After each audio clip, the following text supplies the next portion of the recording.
Hey, morning everybody. What's going on, Knuckles family? What's going on, X Nation? Spar Knuckles here to do another recap of the game yesterday. Now, happy Monday, everybody. Start of a rough week right now with the Eagles loss, but like I said, it was good to see. We saw some good things from that loss. Granted, I hate losing. I always choose winning and losing, but like I said, you learn a lot more when you lose than you win. And to me, there's a common denominator from these two games with the Ravens and the Steelers. And to me, man, like I hate to say it, now and honestly, it's been it's been going on since the first game, and then we got a coaching problem.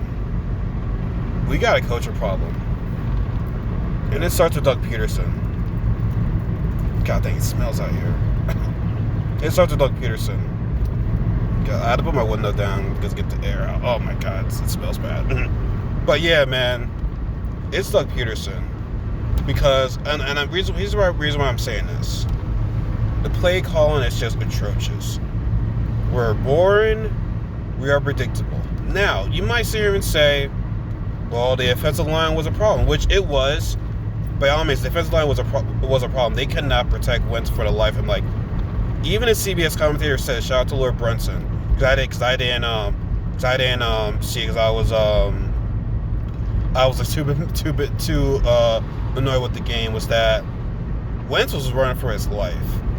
He was running for his life on that game, man. The Ravens passer was just all over them. There was literally nothing he could do. That line was just garbage. Like I said, you had like third stringers, second stringers. You only had the only starter you had were Jason Kelce and Carson Wentz. Two starters for your offense. That's just bad. But here's part of the reason why I think Pearson is the problem, and it's because I'm gonna put the window up real fast. Shit. It's because first off, we couldn't even get a first down in the quarter. We couldn't even get a first down in a quarter. How was that even possible? How? You can't get a first down. And I'm telling you, man, ever since Frank Reich left, this offense has never been the same. This offense has been bad.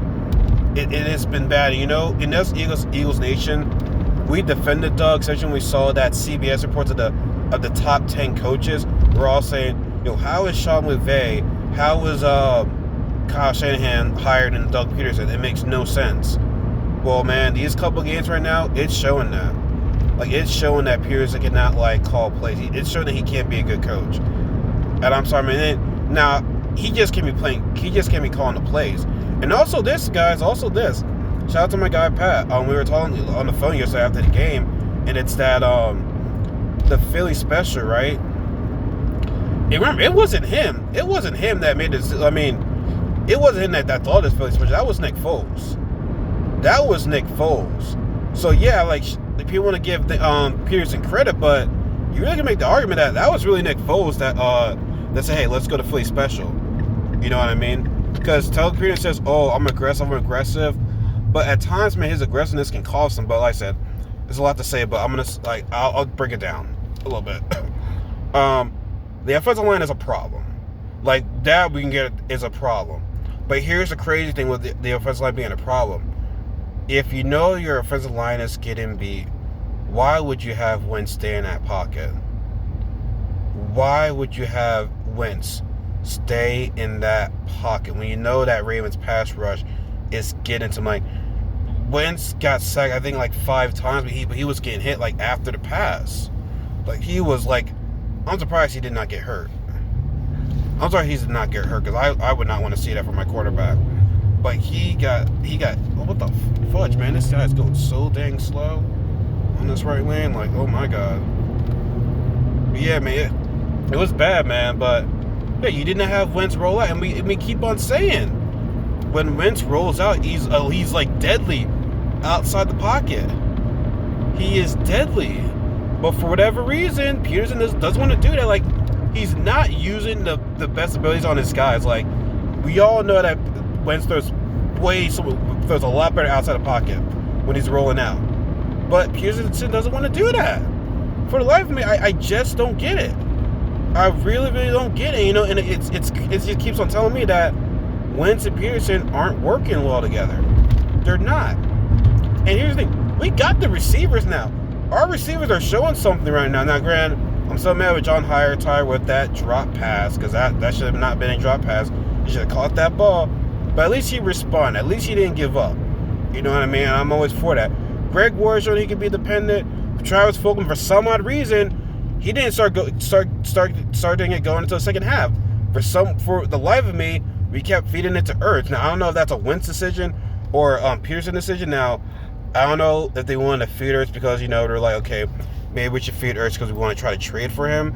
And right now, I mean, he's hurt, which kind of hurts his trade value right now. So, I don't know how that's going to work. But yeah, like, for some odd reason, we want to go to Ertz. And now what makes you nervous is that when Alshon and Deshaun come back, is Fulgham not going to get that many reps? What about Greg Ward? Is he going to lose some of his reps as well? You know what I mean? Like, I want to see these young guys flourish with Wentz. I want to see them build that chemistry, but Peterson is probably going to take that away from him once Alshon and Deshaun come back. Now, granted, I will say, like, a pass like that from to Deshaun Jackson, if he was John Hightower, Deshaun would have caught that ball. I think we all could agree on that. He could have caught that ball. But, Peterson's decision to go for it on 2, we were down like 17-6. It's like, bro, just get the field goal. You know what I mean? Just get the field goal. Because you're being, like, way too aggressive right now. And, also, you can make the argument that going for it on 4th down, like, why not kick the field goal? Now, I guess we had like a hot hand going on a little bit, so I can kind of see why. But at the same time, though, I mean, Sanders should have caught that ball. Now, he's hurt. And which is one of the reasons why, to me, I didn't talk about this, but I want to get Le'Veon Bell because I don't trust Corey Clement and Boston Scott. I don't trust those two now. So that's why I wanted to get Le'Veon Bell. But people are calling Le'Veon Bell selfish. But, like, guy want to get his money. He outplayed his contract in Pittsburgh. He want to get his money. But that's a different story for a different day. You know what I mean? Then the last play, man, to tie the game. And that was a terrible play call on Peterson. Like, why? Even the announcer was saying, okay, we're going to go play action. But no, we did not do play action. We didn't. So they want to try to like fake run the ball with Wentz or give it to Boston Scott. Give it to the guy that was not in the hot hand at all during that drive. Tell you, man, we got a culture problem, man. And like I said, it starts with Doug Peterson. The defense, I mean, if my offense is getting 3 and outs, yeah, I'm gonna get annoyed and get tired eventually too. Now, once their third interception, but they did have a turnover. Now, I mean, yeah, he can't fall on the ball like that, but I gotta admit, man, the Ravens, that was a good play by that Ravens guy. Like, honestly, if you look at the game, the Ravens are popping the ball out a couple of times. Like, that Ravens defense are a bunch of rough riders, man. Like, the Ravens defense are tough. Like they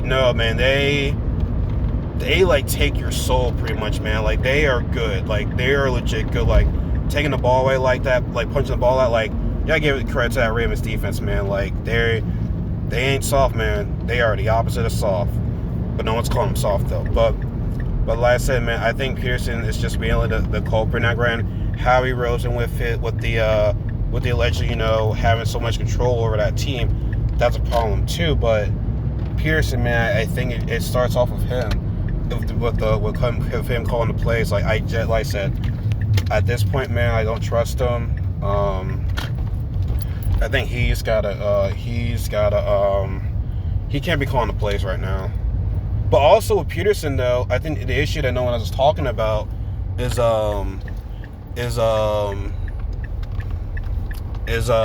him how many players are getting hurt right now.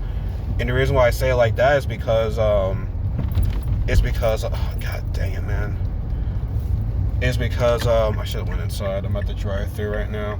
It's because how many players do you see get hurt like this? Soft tissue injuries. Like, he's letting these guys, he's like softening these guys up at practice. He's not letting these guys go hard at all. It's like, okay, you get rash. It's like, no. Here's the thing. I will forever hate Chip Kelly, But at least with Chip Kelly, he didn't have this many injuries. He would he didn't care how popular. It's like, no, we're practicing very hard today. Like pause. If you ain't don't do that, then you're gonna be on his team. We did not have this many injuries when we had Chip Kelly. It's been like this with Doug Peterson for the life of me. Like Lane Johnson didn't have an injury history. Dude, Jordan Hicks. But shout out to my guy Pat once again. He said that when Jordan Hicks came into the Cardinals, he wasn't missing any games at all. Like if that's an issue, I don't know what is. You know what I mean? But there's a lot to get into, which I want to talk about later on throughout the week, or actually later on throughout the day, because like I said, I'm getting ready to go to get my breakfast and go to work. But tell you, man, we got a coaching problem, man. And like I said, we defended Peterson by saying he's not a top 5 coach, but tell you, man, it's happening. So let's talk about this later. I'm about to order my food. See you guys next time. Peace.